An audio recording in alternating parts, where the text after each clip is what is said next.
ನಮಸ್ಕಾರ, ನ್ಯೂಸ್ ಬಾಕ್ಸ್ಗೆ ಸ್ವಾಗತ. ಸ್ನೇಹಿತರೆ, ಇತ್ತೀಚೆಗೆ ಐಶ್ವರ್ಯ ಶಿಂದೋಗಿ ತನ್ನ ಬರ್ಡೇಯನ್ನು ಆಚರಿಸ್ಕೊಂಡಿದ್ರು. ಆದರೆ ಇದೀಗ ಶಿಶಿರ್ ಹಾಗೆ ಐಶ್ವರ್ಯ ಶಿಂದೋಗಿ ಬಗ್ಗೆ ಮತ್ತೆ ಮಾತುಕತೆ ಶುರುವಾಗಿದೆ. ಯಾಕಂತಂದರೆ ಶಿಶಿರ್ ಶಾಸ್ತ್ರಿ ಐಶ್ವರ್ಯ ಶಿಂದೋಗಿಗೆ ಪ್ರಪೋಸ್ ಮಾಡಿದ್ರ, ಎಂಗೇಜ್ಮೆಂಟನ್ನು ಮಾಡ್ಕೊಂಡ್ರ, ಮುಂದೆ ನೀವು ಜೋಡಿ ಆಗ್ತೀರಾ ಅಂತ ಕೇಳಿದ್ದಕ್ಕೆ ಇಬ್ಬರೂ ಕೂಡ ಉತ್ತರವನ್ನು ಕೊಟ್ಟಿದ್ದಾರೆ. ಈ ಮೂಲಕ ಮದುವೆ ಹಾಕುವಂಥ ಮುನ್ಸೂಚನೆಯನ್ನು ಕೊಟ್ಟಿದ್ದಾರೆ. ಅಷ್ಟಕ್ಕೂ ಆಗಿದ್ದೇನು ಇವೆಲ್ಲದರ ಬಗ್ಗೆ ಕಂಪ್ಲೀಟ್ ಮಾಹಿತಿಯನ್ನು ಕೊಡ್ತೀವಿ. ಅದಕ್ಕಿಂತ ಮುಂಚೆ ನಮ್ಮ ಚಾನಲನ್ನು ತಪ್ಪದೇ ಸಬ್ಸ್ಕ್ರೈಬ್ ಮಾಡಿ. ಸ್ನೇಹಿತರೆ, ಬಿಗ್ ಬಾಸ್ ಕನ್ನಡ ಸೀಸನ್ 11ರ ಶೋನಲ್ಲಿ ಸ್ನೇಹಿತರಾಗಿದ್ದಂಥ ಐಶ್ವರ್ಯ ಶಿಂದೋಗಿ ಶಿಶಿರ್ ಶಾಸ್ತ್ರಿ ಅವರ ಸ್ನೇಹ ಇನ್ನಷ್ಟು ಸ್ಟ್ರಾಂಗ್ ಆಗ್ತಾ ಇದೆ. ಬಿಗ್ ಬಾಸ್ನಲ್ಲಿ ಇದ್ದಂಥ ಸಂದರ್ಭದಲ್ಲಿ ಎಲ್ಲರೂ ಕೂಡ ಇವರು ಮದುವೆ ಆಗ್ತಾರೆ ಅಂತ ಅಂದ್ಕೊಂಡಿದ್ರು. ಯಾಕಂತಂದರೆ ಅಷ್ಟರ ಮಟ್ಟಿಗೆ ಆ ಕ್ಲೋಸ್ನೆಸ್ ಅನ್ನುವಂಥದ್ದಿತ್ತು. ಅದಾದ ಮೇಲೆ ಇನ್ನಷ್ಟು ಅಂದರೆ ಎಲ್ಲೇ ಟ್ರಾವೆಲ್ ಮಾಡೋದಾಗಿರ್ಬೋದು, ಜೊತೆಗೆ ಸುತ್ತಾಡೋದಾಗಿರ್ಬೋದು, ಅಥವಾ ಮನೆಯಲ್ಲಿ ಯಾವುದೇ ಕಾರ್ಯಕ್ರಮ ಇದ್ದರೂ ಜೊತೆಯಾಗೋದಾಗಿರ್ಬೋದು, ಇವೆಲ್ಲವನ್ನು ಎಲ್ಲರೂ ಕೂಡ ನೋಡಿದ್ದಾಗಿದೆ. ಸೊ ಹಾಗಾಗಿ ಇವರಿಬ್ಬರು ಕೂಡ ಫ್ಯೂಚರಲ್ಲಿ ಜೊತೆಯಾದರೆ ಯಾವುದೇ ಡೌಟ್ ಇಲ್ಲ, ಎರಡೂ ಜೋಡಿ ಚೆನ್ನಾಗಿದೆ ಅನ್ನುವಂಥದ್ದನ್ನು ತುಂಬ ಜನ ಹೇಳಿದ್ರು. ಸೊ ಇವರಿಬ್ಬರು ಒಟ್ಟಿಗೆ ಸಿನಿಮಾ ಬಿಸ್ನೆಸ್ಸನ್ನು ಮಾಡ್ತಾ ಇದ್ದಾರೆ. ಇವರೀಗ ಮದುವೆ ಆಗ್ತಾರಾ ಅನ್ನುವಂಥ ಪ್ರಶ್ನೆ ಶುರುವಾಗಿದೆ. ಯಾಕಪ್ಪ ಅಂತಂದರೆ ಐಶ್ವರ್ಯ ಶಿಂದೋಗಿ ಅವರ ಜನ್ಮದಿನವನ್ನು ಶಿಶಿರ್ ಶಾಸ್ತ್ರಿ ಸಿಕ್ಕಾಪಟ್ಟೆ ಗ್ರ್ಯಾಂಡ್ ಆಗಿ ಆಚರಣೆ ಮಾಡಿದ್ದಾರೆ.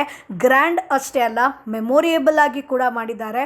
ಸೊ ಈ ಒಂದಷ್ಟು ವಿಡಿಯೋ ತುಣುಕಾಗಿರ್ಬೋದು, ಇವೆಲ್ಲವನ್ನ ನೋಡಿದಂಥ ಹುಡುಗಿಯರು ಈ ರೀತಿಯಾದಂಥ ಹುಡುಗ ನಮ್ಮ ಲೈಫಲ್ಲೂ ಕೂಡ ಇರಬಾರ್ದಾ, ಈ ರೀತಿಯಾಗಿ ಸೆಲೆಬ್ರೇಟ್ ಮಾಡೋದಾಗಿರ್ಬೋದು, ನಮ್ಮ ಆಸೆಯನ್ನು ನೆರವೇರಿಸೋದಾಗಿರ್ಬೋದು, ಸೊ ಇದೇ ಥರ ಇದ್ದರೆ ಎಷ್ಟು ಚೆನ್ನಾಗಿರುತ್ತೆ ಅಂತ ಅಂದ್ಕೊಂಡಿದ್ದು ಇದೆ. ಈ ವಿಡಿಯೋವನ್ನು ಐಶ್ವರ್ಯ ಶೇರ್ ಮಾಡ್ಕೊಂಡಿದ್ದಾರೆ. ಐಶ್ವರ್ಯ ಅವರ ಆಪ್ತರನ್ನು ಗುಟ್ಟಾಗಿ ಕರೆದು ಶಿಶಿರ್ ಅವರು ಜನ್ಮದಿನವನ್ನು ಸೆಲೆಬ್ರೇಟ್ ಮಾಡಿದರು. ಪ್ರತಿ ವರ್ಷ ನಾನು ನನ್ನ ಜನ್ಮದಿನವನ್ನು ಆಚರಿಸ್ಕೊಳ್ತಾ ಇದ್ದೆ, ಆದರೆ ಈ ಬಾರಿ ನನ್ನ ಡ್ರೆಸ್, ಡೆಕೋರೇಷನ್, ಗೆಸ್ಟ್ ಕರೆದಿದ್ದು, ಹೀಗೆ ಎಲ್ಲವನ್ನ ಶಿಶಿರ್ ಅವರೇ ಅರೇಂಜ್ ಮಾಡಿದರು. ಇದೇ ಮೊದಲ ಬಾರಿಗೆ ನನ್ನ ಬರ್ಡೇಯನ್ನು ಶಿಶಿರ್ ಅವರು ಗ್ರ್ಯಾಂಡ್ ಆಗಿ ಆಚರಿಸಿದ್ದಾರೆ. ಅಷ್ಟೇ ಅಲ್ಲದೆ ಪ್ರೊಫೆಷ್ನಲ್ ಆಗಿ ಹಾಡು ರೆಕಾರ್ಡ್ ಕೂಡ ಮಾಡಿದ್ದಾರೆ. ಸೊ ನನಗೆ ಸಿಕ್ಕಾಪಟ್ಟೆ ಖುಷಿಯಾಗಿದೆ ಅಂತ ಹೇಳಿದ್ದಾರೆ. ಅಂದರೆ ಇವರ ಬರ್ಡೇಗೆ ಏನೇನು ಹಾಕಿ, ಯಾವ ಬಟ್ಟೆ ಹಾಕಬೇಕು, ಡೆಕೋರೇಷನ್ ಯಾವ ರೀತಿ ಇರಬೇಕು, ಗೆಸ್ಟ್ ಯಾರೆಲ್ಲ ಬರಬೇಕು, ಇವೆಲ್ಲವನ್ನು ಶಿಶಿರ್ ಶಾಸ್ತ್ರಿನೇ ಫೈನಲೈಸ್ ಮಾಡಿರುವಂಥದ್ದು. ಸೊ ಐಶ್ವರ್ಯ ಶಿಂದೋಗಿ ಶಿಶಿರ್ ಶಾಸ್ತ್ರಿ ಅವರು ಮುಂದೆ ಜೋಡಿ ಆಗ್ತಾರಾ ಅನ್ನುವಂಥ ಪ್ರಶ್ನೆ ಒಂದು ಇಂಟರ್ವ್ಯೂಯಲ್ಲಿ ಕೇಳಿದರು. ಇದಕ್ಕೆ ಇದೀಗ ಉತ್ತರವನ್ನು ಶಿಶಿರ್ ಶಾಸ್ತ್ರಿ ಕೊಟ್ಟಿದ್ದಾರೆ. ನಾವು ಹೀಗೇ ಆಗುತ್ತೆ ಅಂತ ಹೇಳೋಕ್ಕಾಗಲ್ಲ, ಮ್ಯಾನಿಫೆಸ್ಟ್ ಮಾಡಬಹುದು ಅಷ್ಟೇ. ಯಾವ ಸಮಯಕ್ಕೆ ಏನು ಬೇಕೋ ಅದೇ ಆಗೋದು, ಮುಂಚಿತವಾಗಿ ಹೇಳೋದು ಬೇಡ. ಆದಾಗ ಅಥವಾ ಆಗದೆ ಇದ್ದಾಗಲೂ ಕೂಡ ನಿಮಗೆ ಗೊತ್ತಾಗುತ್ತೆ ಅಂತ ಹೇಳಿದ್ದಾರೆ. ಈ ಮೂಲಕ ಕ್ಲಿಯರ್ ಕಟ್ಟಾಗಿ ಗೊತ್ತಾಗುತ್ತೆ ಇವರು ಮದುವೆ ಆಗಬೇಕು ಅನ್ನುವಂಥ ಡಿಸಿಷನನ್ನು ತೆಗೆದುಕೊಂಡಿದ್ದಾರೆ. ಆದರೆ ಈ ಕೂಡಲೇ ಹೇಳೋದು ಬೇಡ ಅಂತ ಸುಮ್ಮನಿದ್ದಾರೆ. ಯಾಕಂತಂದರೆ ಕೆಲವೊಂದು ನಾವು ನೋಡಿದ್ದೀವಿ, ಸೊ ಮದುವೆ ಆಗ್ತೀವಿ ಅಂತ ಹೇಳ್ಕೊಂಡು ಮದುವೆ ಆಗದಿದ್ದಂಥ ಜೋಡಿ ಆಗಿರ್ಬೋದು, ಅದು ಅವರ ಪ್ರೊಫೆಷ್ನಲ್ ಲೈಫ್ಗೂ ಕೂಡ ಸಮಸ್ಯೆ ಆಗುತ್ತೆ. ಸೊ ಹಾಗಾಗಿ ಮದುವೆ ದಿನ ಹತ್ತಿರ ಬಂದಾಗ ಅಥವಾ ಮದುವೆಯಾದಂಥ ಸಂದರ್ಭದಲ್ಲಿ ವೀಕ್ಷಕರಿಗೆ ಹೇಳಬಹುದು. ಸೊ ಐಶ್ವರ್ಯ ಶಿಂದೋಗಿ ಶಿಶಿರ್ ಶಾಸ್ತ್ರಿ ಅವರು ಒಟ್ಟಿಗೆ ಮೈಕ್ರೋ ಸೀರೀಸ್ನಲ್ಲಿ ನಟಿಸ್ತಾ ಇದ್ದಾರೆ. ಇದರ ಜೊತೆಗೆ ಐಶ್ವರ್ಯ ಅವರು ತುಳು ಸಿನಿಮಾದ ಜೊತೆಗೆ ಕನ್ನಡದಲ್ಲಿ ಕೂಡ ನಟನೆ ಮಾಡ್ತಾ ಇದ್ದಾರೆ. ಸೊ ನಿನ್ನ ಜೊತೆ ನನ್ನ ಕತೆ ಧಾರಾವಾಹಿಯಲ್ಲಿ ಅತಿಥಿ ಪಾತ್ರದಲ್ಲೂ ಕೂಡ ಈಕೆ ನಟಿಸ್ತಾ ಇದ್ದಾರೆ ಸ್ನೇಹಿತರೆ. ಸೊ ಒಟ್ಟಾರೆಯಾಗಿ ನಾವು ನೋಡೋದಾದರೆ ಶಿಶಿರ್ ಶಾಸ್ತ್ರಿ ಐಶ್ವರ್ಯ ಶಿಂದೋಗಿ ಅವರ ಅವರನ್ನು ಮದುವೆ ಆಗಬಹುದು ಅಂತ ಕೂಡ ಸಾಕಷ್ಟು ಜನ ಗೆಸ್ ಮಾಡ್ತಾ ಇದ್ದಾರೆ.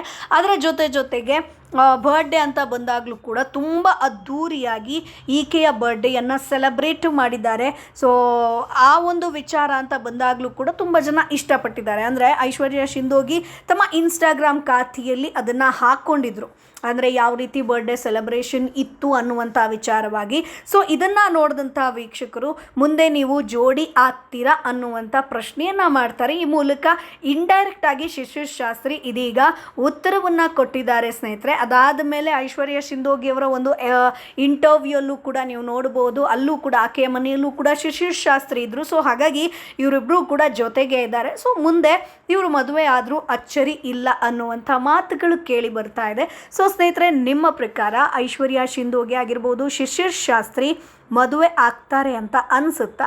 ಸೊ ಇವರ ಜೋಡಿ ಚೆನ್ನಾಗಿದೆಯಾ? ಸೊ ಬಿಗ್ ಬಾಸ್ನಲ್ಲಂತೂ ಎಲ್ರಿಗೂ ಕೂಡ ಇಷ್ಟ ಆಗಿತ್ತು ಇವರ ಜೋಡಿ, ಇವರು ಚೆನ್ನಾಗಿದ್ದಾರೆ. ಸೊ ಅವ್ರು ಮಾತನಾಡೋದಾಗಿರ್ಬೋದು, ಜೊತೆಗೆ ಊಟ ಮಾಡೋದಾಗಿರ್ಬೋದು, ಕೇರ್ ಮಾಡೋದಾಗಿರ್ಬೋದು, ಆ ಕನ್ಸರ್ನ್ ಆಗಿರ್ಬೋದು, ಇವೆಲ್ಲವನ್ನು ನಾವು ಆಲ್ರೆಡಿ ಬಿಗ್ ಬಾಸಲ್ಲಿ ನೋಡಿದ್ದೀವಿ. ಬಿಗ್ ಬಾಸ್ನಿಂದ ಆಚೆ ಬಂದು ಅದೆಷ್ಟೋ ಜೋಡಿಗಳು ದೂರ ಆಗಿದ್ದು ನೋಡಿದ್ದೀವಿ, ಮದುವೆ ಆದಮೇಲೂ ದೂರ ಆಗಿದ್ದನ್ನು ನೋಡಿದ್ದೀವಿ, ಅಥವಾ ಮದುವೆ ಆಗ್ತೀವಿ ಅಂತ ಹೇಳ್ಕೊಂಡು ದೂರ ಆಗಿದ್ದನ್ನು ನೋಡಿದ್ದೀವಿ. ಸೊ ಹಾಗಾಗಿ ಇವರಿಬ್ಬರ ಬಗ್ಗೆ ನಿಮ್ಮ ಅಭಿಪ್ರಾಯ ಏನು, ಅದನ್ನು ಕಮೆಂಟ್ ಬಾಕ್ಸ್ ಮೂಲಕ ತಪ್ಪದೇ ತಿಳಿಸಿ. ನಮ್ಮ ಚಾನಲನ್ನು ತಪ್ಪದೇ ಸಬ್ಸ್ಕ್ರೈಬ್ ಮಾಡಿ.